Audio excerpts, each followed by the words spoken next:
First of all, for everybody in the room, and I wouldn't normally ask, how old are you? Just so we know exactly what decade we're... Okay, I'm 55. I'm at the age now where I have to think about it. I think I'm 50. I was born in 1969. Okay. Yes. Well, you're 5 years younger than me, so look, celebrate it. Okay. I will do, yeah. Right. So you grew up then in the 1970s, really, Yeah. right? And it was in South Wales? In Cardiff. In yeah. Cardiff, yeah. Mm-hmm.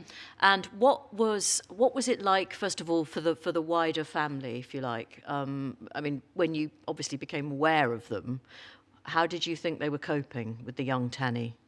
Oh, well, there's two bits. There's my impairment and then me as an individual. So I was born with spina bifida. I could walk a little bit when I was young, and then I'm actually missing vertebra at the back of my spinal cord. So as I grew, my spine collapsed and my own vertebra severed my spinal cord. So no pain, no suffering, didn't miss a day of school. That's true, you didn't miss a day Oh, of no, school? no, well, becoming paralysed wasn't a reason to miss school, according to my mother.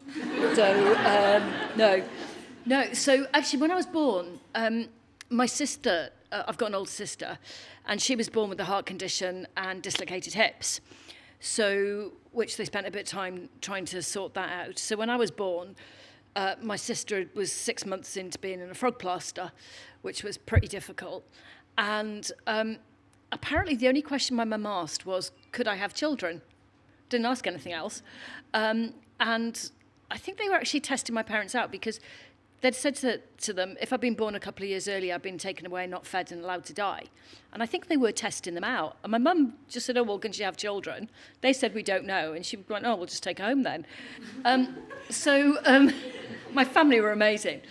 But both my parents were only children, had quite protected upbringings, so their idea for me and my sister was to give us opportunities to try different things. And I think there were times that were really hard for my parents, but they definitely protected me from it. And, you know, it was a world where there were no drop curbs, there were no accessible toilets, education was segregated, disabled children and adults were locked away. We didn't see disabled people in the media. The only two people we saw that looked anything at all like me was Sandy Richardson on Crossroads and Ironside, two actors, you know, who were not disabled. So I didn't have, I don't think that's right anymore, but at the time, there wasn't really that much kind of negative stuff around me. And my parents protected me from a lot of it. So, you know, I was 5 years old when the first person asked me why my parents hadn't terminated the pregnancy. And me having to ask my mum what that meant. Yeah. And they asked that in front of you? Yeah. I think Yes. it's obviously it's just unbelievable that happened. But it's also believable because I grew up in the 1970s too, and the world was actually a crueler place in many ways. I'm not expecting everyone to agree with that, but if you were around, I think you probably would recognise that description. And you slightly skated over the fact, and it is a fact, that a couple of years before you were born, babies like you were left to die. That's what happened. Because there was the view that we had no value to society, you know, we were drained, it'd be embarrassment. So one of my grandmothers, I smile, but she really struggled to accept me because my mum was a bit of a mistake baby. So my grandmother was born in 1900. My grandmother was in her late 40s when she had my mum, and my granddad was in his 50s. And to them, having a disabled child was, you know, a blight on the family. So, you know, I remember being very young and going out in a pushchair because it was distant. I could walk at that point, but I couldn't walk very far. And her trying to cover me with a blanket and cover quite high up. And I'm laughing because when I came in, I always swore that I would never have a blanket on my knee, ever. But I've now got a hand bike, which I pedal around London. It gets really cold, so I do have a blanket. So every time I put it on, I kind of think of my grandmother because it's not her fault. But that was the generation she grew up in, that it was just so awful to have a disabled child. And there were times my parents did find it really difficult and challenging, but, you know, they had lots of support and they just got on with it. Yeah, I just think at the risk of being too saccharine, you probably thought of your grandmother as you put your blanket on tonight as you left the House of Lords. Yes. I mean, yeah, this is kind of just something just worth noting. She would have loved that. Well, would she actually have loved that? Oh, She I wouldn't think have so. believed it, would she? No, I mean, sadly, my mother never got to see it, so she passed away. Oh, my mother would have absolutely dined on it forever. And sorry, apologies for being late tonight. We had, you have no control of your life in the House of Lords, so we had some debates that finished late that I was in, and you're not allowed to leave until everyone's finished. It's a bit like school. Well, maybe not the school I went to, but anyway. No, I don't think my grandmother would have believed it, because I think her view would have been, what were mum and dad doing taking this on?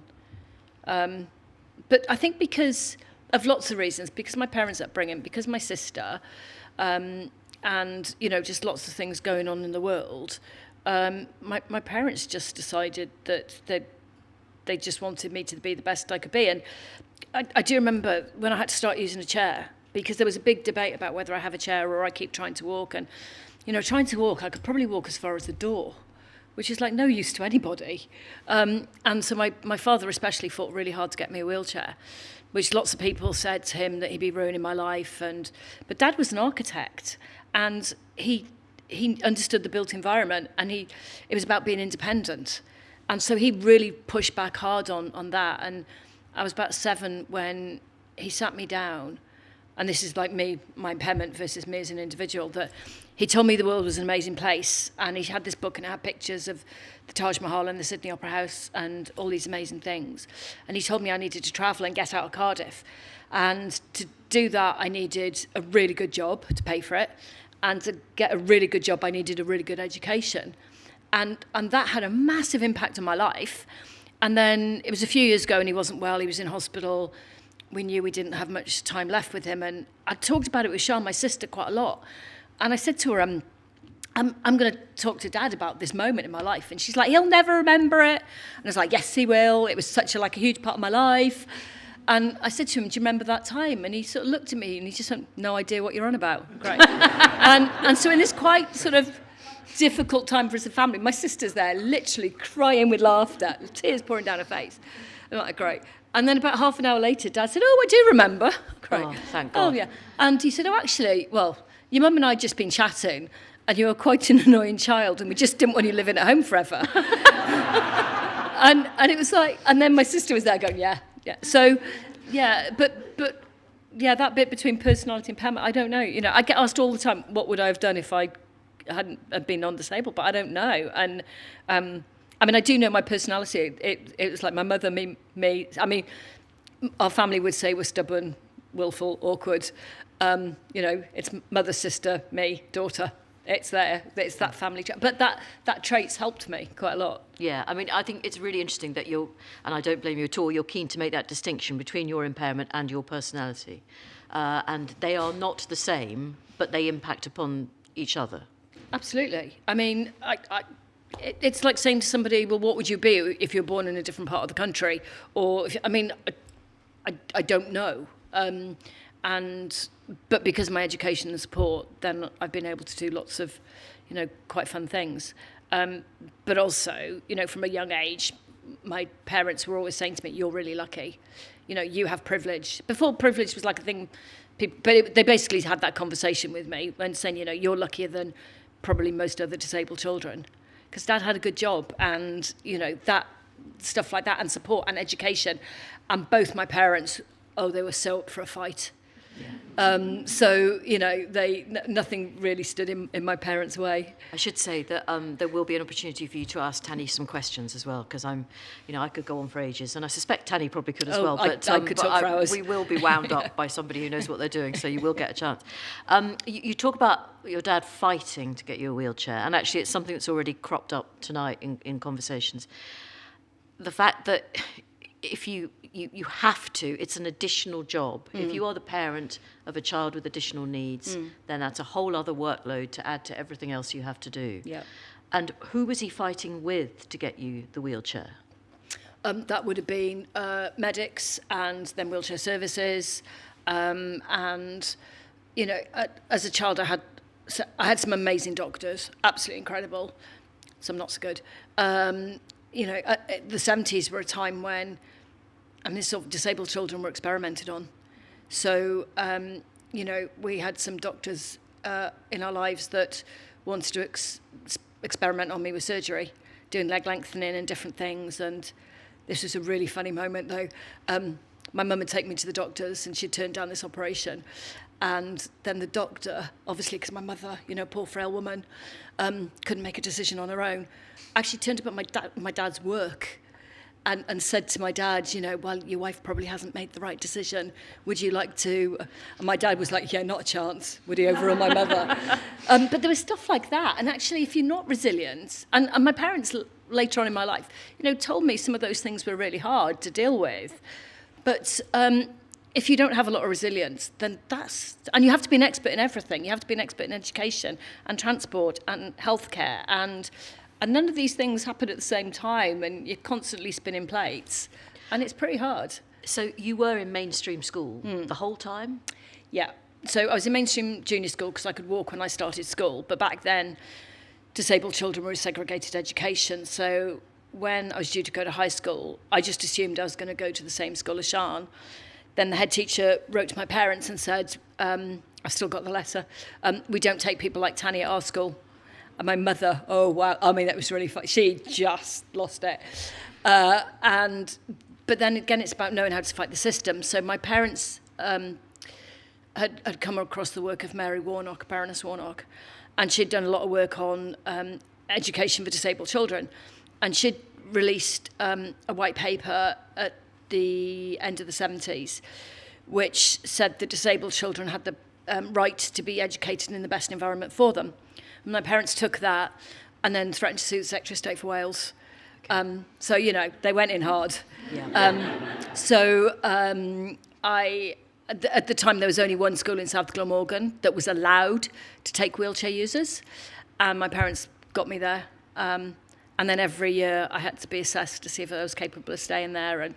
And what I saw there was, I saw a lot of children who needed different education and didn't get it. I was very lucky with the education that I got. But even through there was kind of a lot of different bits of discrimination. Because I remember I just started my A-levels. And I'd been sent to see a special careers advisor who would tell me what I was going to do in my life. And he sort of sat me down and he said, we could get me into college and they could teach me how to answer phones. And I was like, right, well, I'm doing A-levels, I'm going to university. And he went, well, you can't be doing A-levels. Well, yeah, I am. And he didn't believe me. And he said, well, how are they letting you do A-levels? I was like, well, I got 10 O-levels. And he was like, no, you couldn't have. And this is like a special careers advisor. Wow, he's inspirational, this guy. He was. Yeah. So it wasn't my finest moment, but I said, really, I'm all right, mate. I know how to answer the phone. Don't you just pick it up and go hello? And I got sent to see my head teacher. And this special careers advisor also rang my mum. But when I told my head teacher what I'd done, he was like, yeah, that's fine.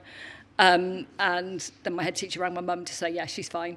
But it was that thing that was like no expectation. I mean, funnily enough, my first job on graduating was a job answering phones, but because it fit in with me training. But it was that thing that, just like no expectation. Actually, get people working in things they can do. And if that's answering phone, brilliant. Yeah. But it's getting people doing things. Do you actually think it's really changed? A bit. It's better than it was, definitely, but it's still hard. So there's still lots of challenges out there. Access is better. There's a lovely lift outside. That wouldn't have been here in the 70s, 80s, 90s. There are more accessible toilets. There's a bit more understanding. But my biggest frustration, so, I had a lot of fun. I worked on the bid and the delivery for the 2012 Olympics and Paralympics. But I get really annoyed when people say 2012 changed the world for disabled people. I mean, it changed the world for some Paralympians. I had a great time.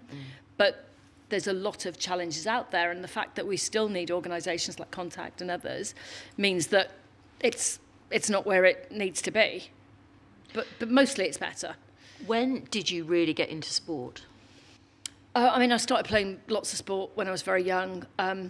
Mum watched a lot of sport, Dad played a lot of sport. So, and this again, it's opportunity. We had horse riding lessons and we swam and we did lots of things. And Sian is funny. She's the least competitive person you have ever met in your life. So you wouldn't think we're from the same family. But for me, competitive sport was like 7 and 8 years old, but wheelchair racing was 12. Okay. And I had a chance to do that at school, and I just loved it, and that was it. That was just all I wanted to do. Because presumably you realised relatively early on that you were really good at this. No. So no. Okay. I wasn't good for about the first 5 years I did it. Oh, I'd have given up after the And first then- 5 minutes if I couldn't. So I could see me getting better, Right. but the best girl in Britain went to my school and was in my year, which was really annoying because I didn't win a school, I didn't win anything. You never won a race at school? No, nothing. No, but every year, and again, you know, mum and dad, I was getting quicker, and I could see me improving. But as my final year as a junior, I won the junior national title, and that was funny because all these people who'd pretty much thought I was a complete loser then came up to me and go, "Oh, you're so good. We always knew you were brilliant." It's like, no, you didn't. But I had an amazing coach, a guy called Ray Anthony. He sadly passed away this year, but he coached 40 hormonal teenage girls. I mean, he needed a medal for coaching us. And he was very good at, you know, if you're good, that's great. But, you know, you need to work at it. There's no quick wins. You've got to train really hard. And improving is good. And you've got to love it. He said, you've always got to love it because you don't always like it. So because of Roy, I think if I'd had a different coach, I wouldn't have had that. But, you know, Roy didn't write anyone off. It was about getting to your potential. And I hope this isn't an ignorant question, but does your fitness, the fact that you are so fit, does it help your general health? Yeah, Right. hugely. So one of the things with my condition is a lot of children with spina bifida, adults get urinary tract infections. I haven't had one since I was 13.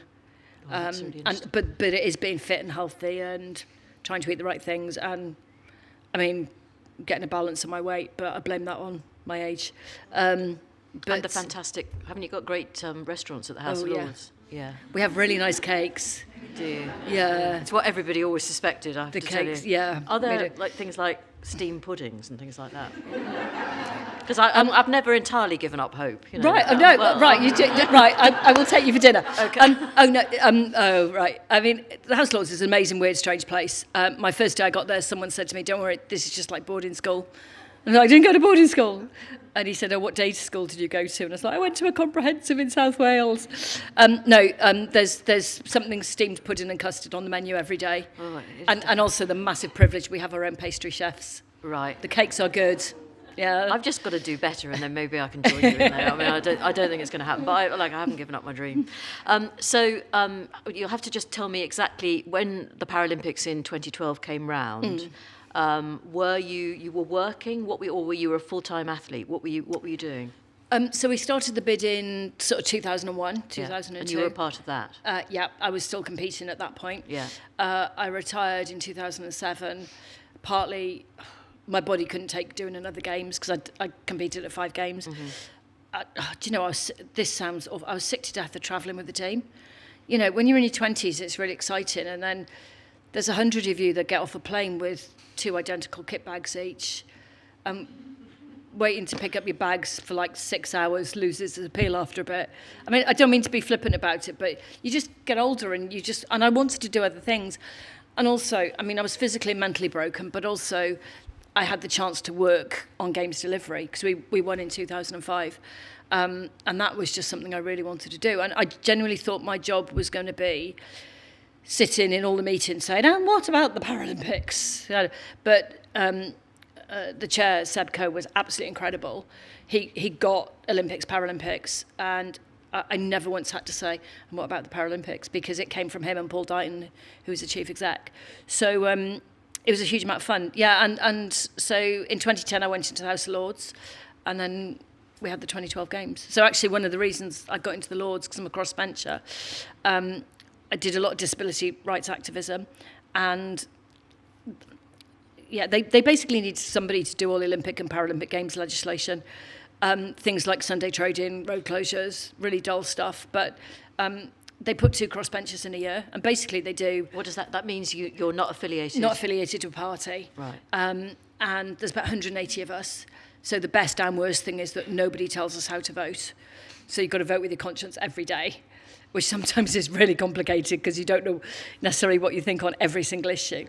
But they basically do a gap analysis every year, look at where there's gaps in the chamber, and they put 2 people in. So I was one of the 2 that went in 2010.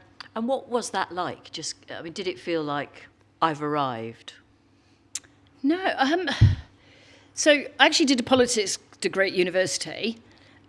Said to my head of department before I graduated, I am never going to work in politics because it's for losers. Because I was the only one from my year that didn't go straight to work in politics.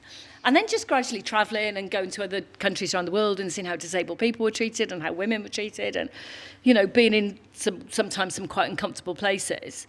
I kind of was edging towards politics, but the plan really was I was going to do law conversion and try and become a lawyer. And then I had the chance to go in the House of Lords. And I got it's a very strange process. You know, in normal jobs where they say what you're going to do in the first 100 days, the House of Lords is the first 10 years and stuff like that. And so it was like, there's this like huge relief you've got through the process. And then there's all this really strange stuff where you have to go and see Garter to the King's Arms, who talks to you about what title you'd like. What is your title? Oh, so I am the Baroness Grey-Thompson of Eaglescliffe in the county of Durham. It's not bad, is it? It's all right, yeah. And you chose that because? That's where I live at the Right. moment. Yeah, I live in the northeast now. But I do triangle. I work in Cardiff, London. Anyway, I'd never had to sit down and think about what my title would be. And you have all these like weird forms to fill in, and you know it's all really strange. And your first day is terrifying when you have your introduction ceremony. And I wasn't allowed a Welsh title. And so I decided to do, you have to do an oath of allegiance. I decided to do mine in Welsh and in English. But then on the day, I remember looking at it, and I'm not fluent Welsh, but I didn't even know there were words for allegiance, oath, and baroness in Welsh. And I remember being really scared. And, you know, and I've competed in front of 110,000 people, but, you know, this is different. And the clerk, who's like the chief lawyer in the building, said, who was Welsh speaking, I just said, I'm not going to do it in Welsh, I'll just do it in English. And he's like, no, you have to, you know, you will regret it. And he said, look, the Welsh peers will just be so happy you've done it. You can mispronounce every single word and it won't matter. And he said, and the English ones won't have a clue anyway. So, and so I do remember kind of being nervous. But then things like you get a bit of time to bed in and then you do your maiden speech. And what is so sweet when you do your maiden speech, because they make quite a big deal of it, and you get all these lovely handwritten notes from all different peers saying, oh, that was amazing, you know, we're really looking forward to working with you, that's the best maiden speech we've ever heard. And you go, oh, and then you realise we do that for everyone, because otherwise it wouldn't come back. So it is, I mean, it's amazing. I mean, we do very odd hours, we have odd rules. It only becomes afternoon when the mace is in the chamber. So we have a mace that goes in every day. A mace? A mace. A man with a mace or a woman with a mace? Well, we now have a woman with a mace as well, which is quite cool. Big mace, big gold thing. So Monday and Tuesday, it only becomes afternoon at 2:30, Wednesday 3, Thursday 11 and Friday 10. So tomorrow morning at 1 minute past 10, we walk around the building saying, good afternoon. Yes, it's just like boarding school, It's just isn't like, it? it's very strange. Incredible. But people are pretty good there. It's very collegiate and very collaborative. Yeah, well, that's good to hear. There are so many more things I could ask you. I just want to get in the public transport. Yeah. Now, you have become, I mean, you've always, I mean, and it's to your enormous credit that you stick your head above the parapet so much. With that, particularly on social media, and particularly because you're female, comes a shed load of whatever. You do get abuse, don't you? It astonishes me, but you do. Yeah, I mean, if you're a woman on social media who has an opinion on anything, let alone being a woman, it's quite difficult. And, you know, as a parliamentarian, you get a lot of abuse as well. MPs get it far worse than we do. Yeah. And, yeah, we do get a reasonable number of emails, voicemails, real letters, people telling us they don't like us very much. It's quite hard to explain it without using the words, which aren't very pleasant. And so the first letter you get is deeply upsetting, and then, you know, you sometimes have to put yourself into someone else's shoes to figure out where they're coming from. But it's not easy. But I've got an amazing family, you know, a lot of support. We've got support from Parliament, and that makes it better. And I do on social media. Do you know, I really struggle to call it X, Twitter. I've got to deal with my sister. So I pretty much, I tweet about a couple of things, but pretty much public transport's the only thing I really post about. And if Sian is bored with me posting about social media, she sends me a picture of, right, this is menopause. What's those things that, menopause is rubbish. Those furry things that if you pour water on them at midnight, gremlins.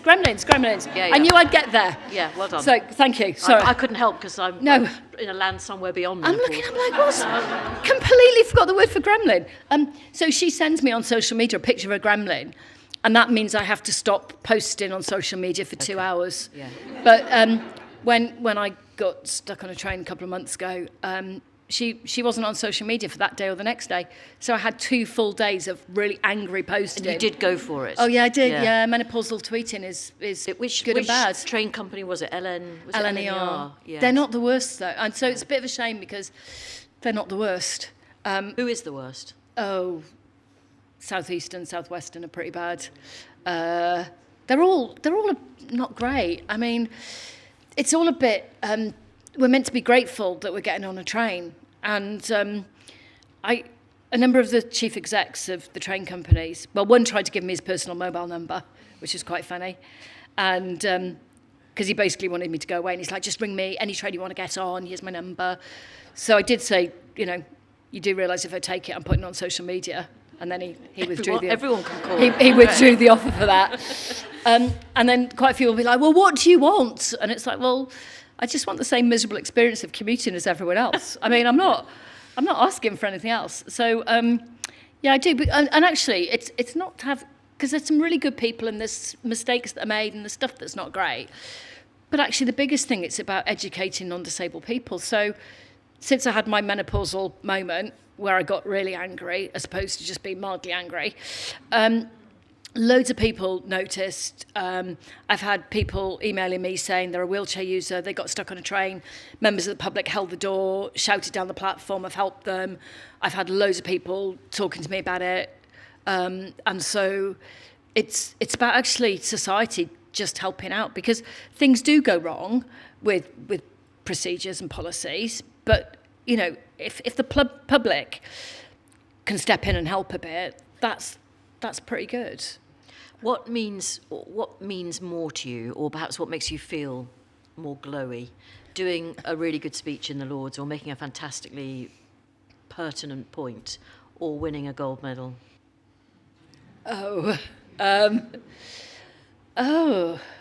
Just be honest, Tanni. Probably. Do you know that I'm slightly lost for words?